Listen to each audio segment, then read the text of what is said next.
Welcome to our monthly program, Let's Talk NRM, our program on natural resource management.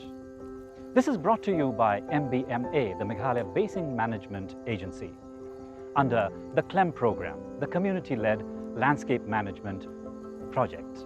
COP26 has just been over in Glasgow, and we exactly know how close we are to that red line.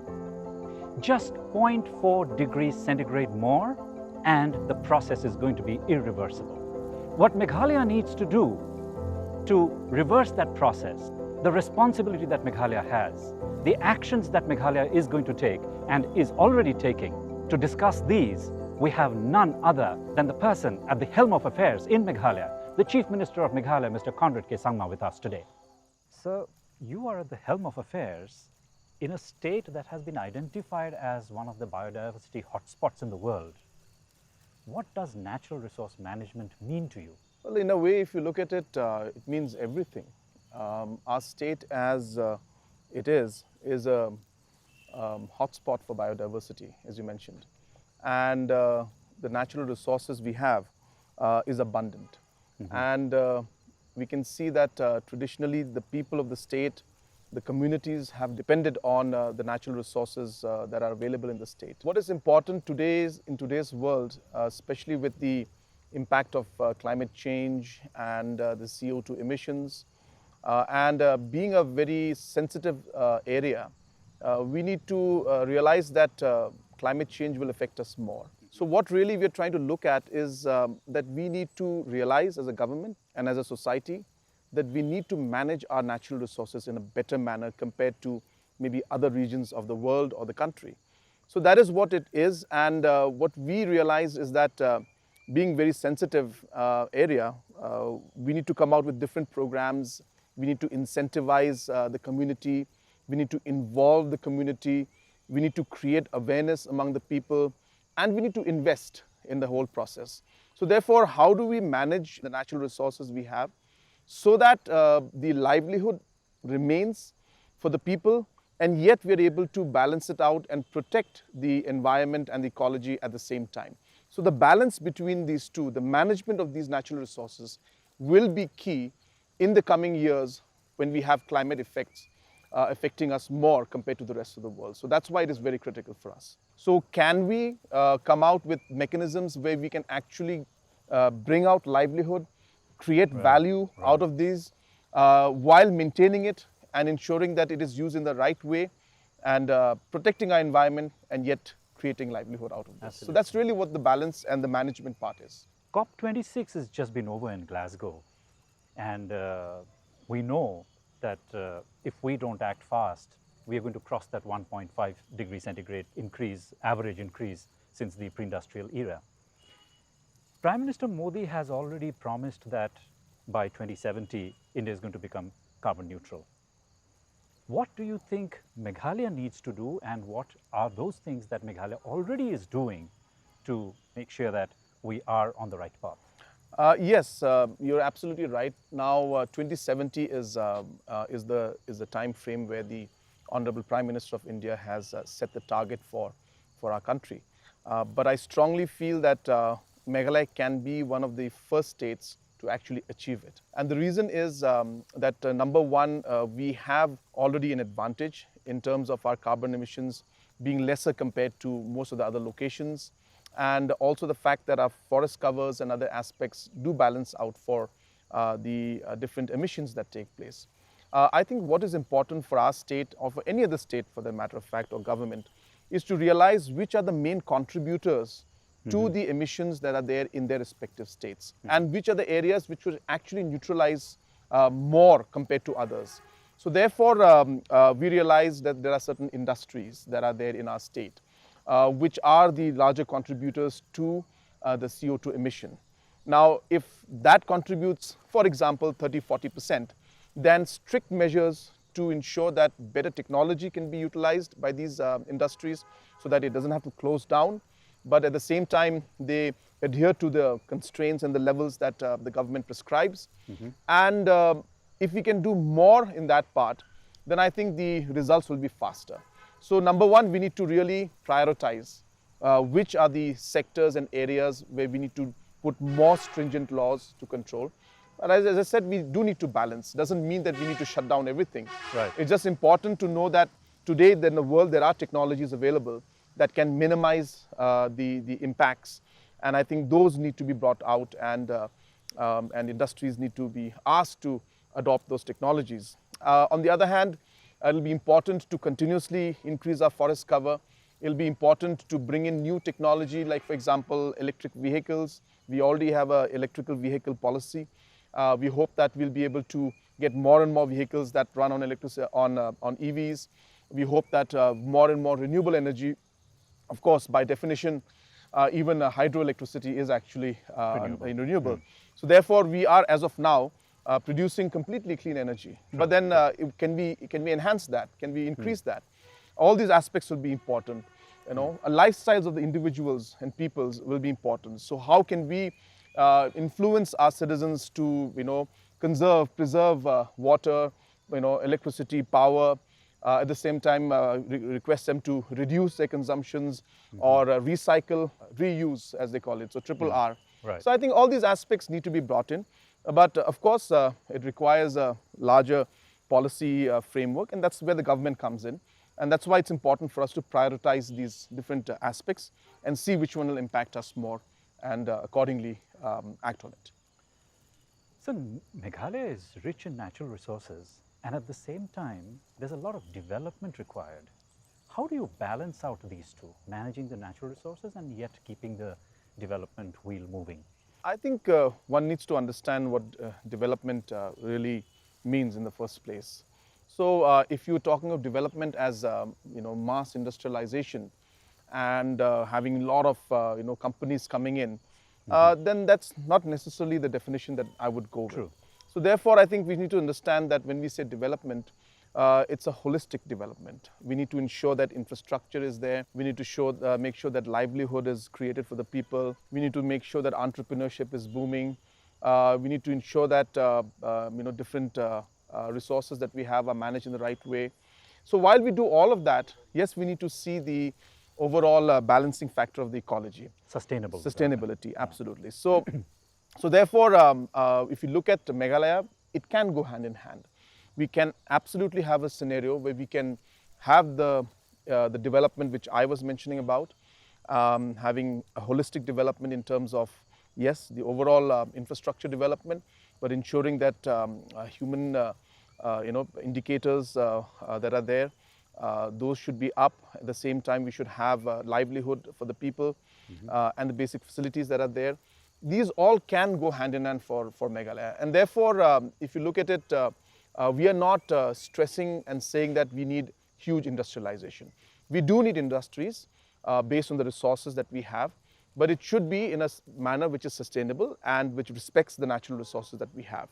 Now, the challenges we face, especially in an economy like ours, which a lot of people will say, is that we are dependent a lot on our mineral resources. Right. And that becomes a challenge for us. Now, it is a challenge. Now, it's something that our people have been depending on for many, many years. So for somebody to come in and simply say, well, we'll cut it off, will lead to a huge loss of you know, a livelihood for the people, and will hit the economic activity you know, right where it matters. So therefore, what we need to do is that we need to slowly shift things. We need to create parallel economic activities. We need to create that. Now, that cannot happen overnight. Right. That's the reason why we have come up with this concept of natural resource management, where we feel that, is there a better way to deal with the natural resources we have, where we respect the environment and ecology, and yet allow economic activity and livelihood to come out. And that's really what this entire natural resource management is all about.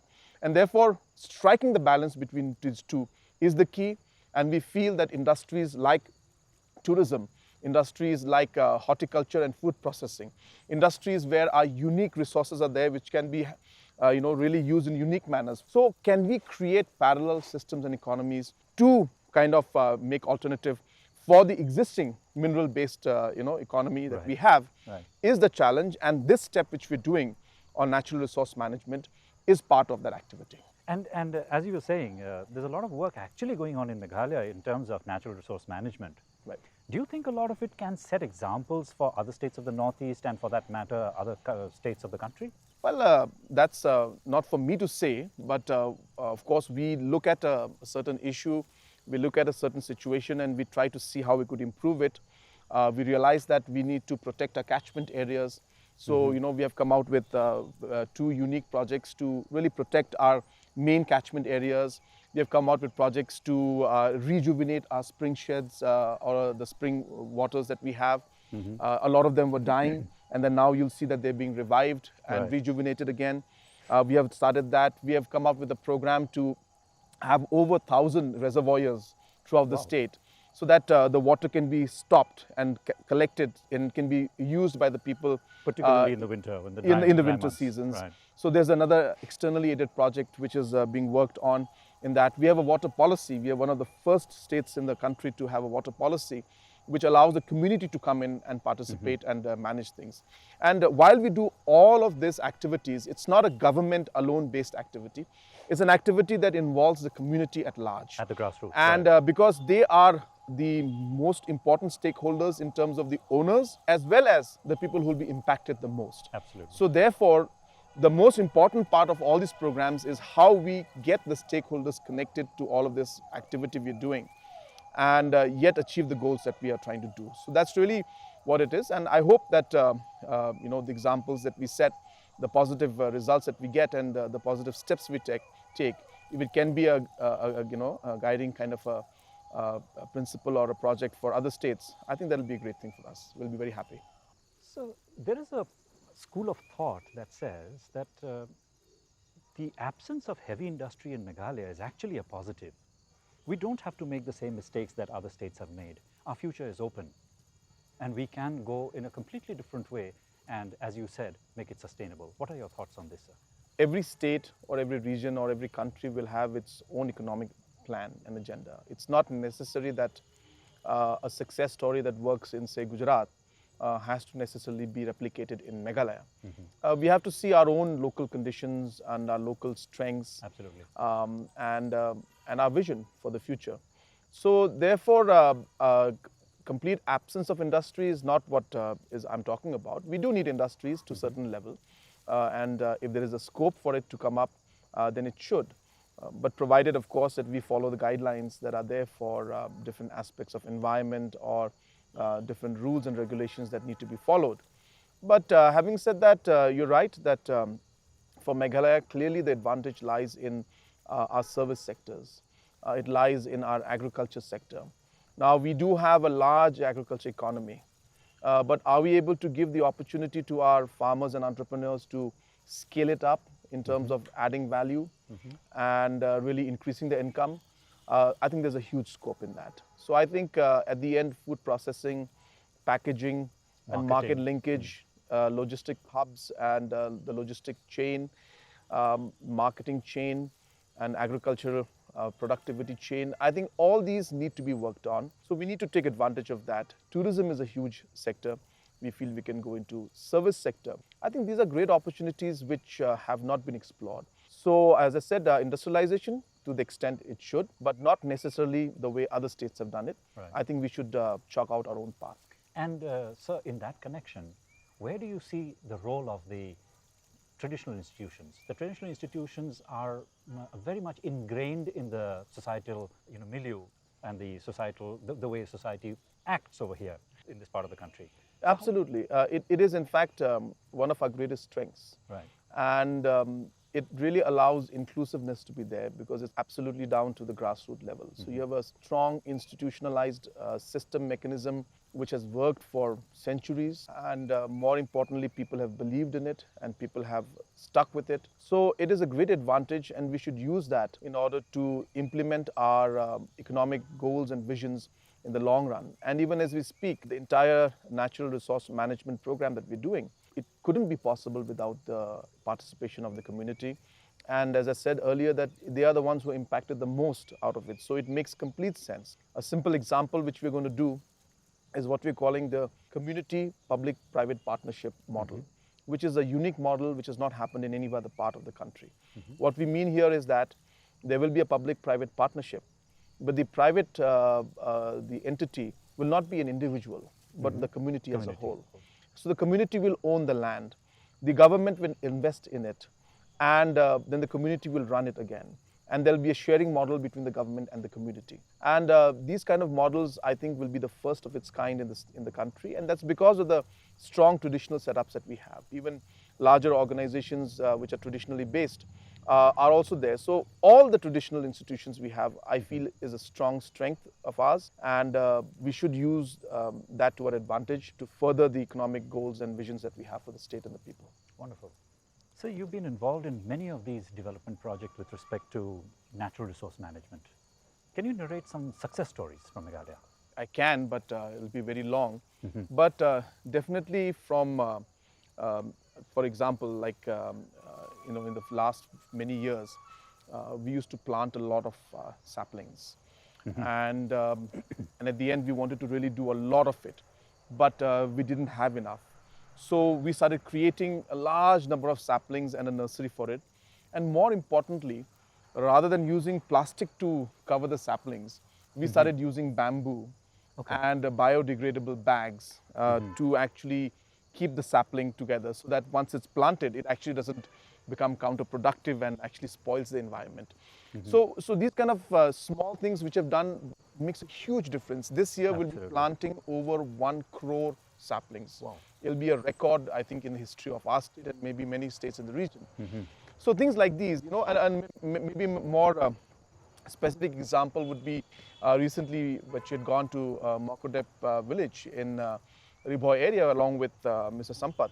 And you've seen out there that in one village how saplings have been put in, planted, how the water has been stopped and reservoirs have been created, which has created water for them to produce the agriculture products even during dry seasons and non-rainy seasons, which has then further led to them able to increase their revenue and go into dairy products production. That's right. They bought a cow. They bought a cow and all that. So these are just small examples, and these are happening in many locations. And the beauty of this entire project, or this entire goal we have of natural resource management, is really to touch the lives at the grassroots level and at the village level. So just a few examples I wanted to share. Yeah, these are actually touching individual lives at the grassroots level. And I've seen it for myself, as you just mentioned, sir, at Makudep. So what would be your message to the people of Meghalaya on natural resource management? Well, my message to the people of our state would be that nothing will be possible without your participation and their participation. Given the kind of system and the setup we have in our traditional systems and institutions, ownership is with the community. And the impact also is to the community. Absolutely. So therefore, this will be a teamwork.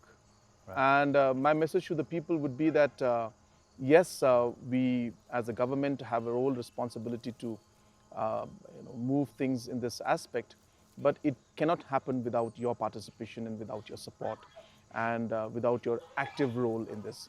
So therefore, I request and urge each one that this needs to be taken very seriously. We have a limited time. It's not that we have forever to try and resolve this issue of climate change. We are already seeing the impact of it that's happening. Yet we need to ensure that our livelihood is created. We need to ensure that economic development continues. But we need to also ensure that it happens while we respect the environment and the natural resources that we have. So for all of this to happen, government will do its part, government will play the role that it has to play, but nothing will work and nothing will happen if the community and the people do not participate. So my request and message to everybody is, let's do this together. And I'm sure that if we have the support from the people, we will be successful in achieving the goals that we have set for ourselves. That's right, sir. Thank you so much. Thank you.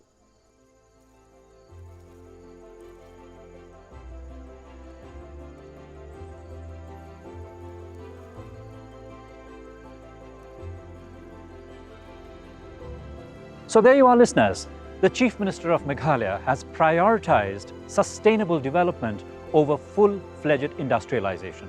And that is a good lesson to learn from other states. Keeping in mind COP26 and the requirements that we need to follow, these are good measures. This program was brought to you from MBMA, the Meghalaya Basin Management Agency under the CLEM project, the Community-Led Landscape Management Project. See you again next month with another episode.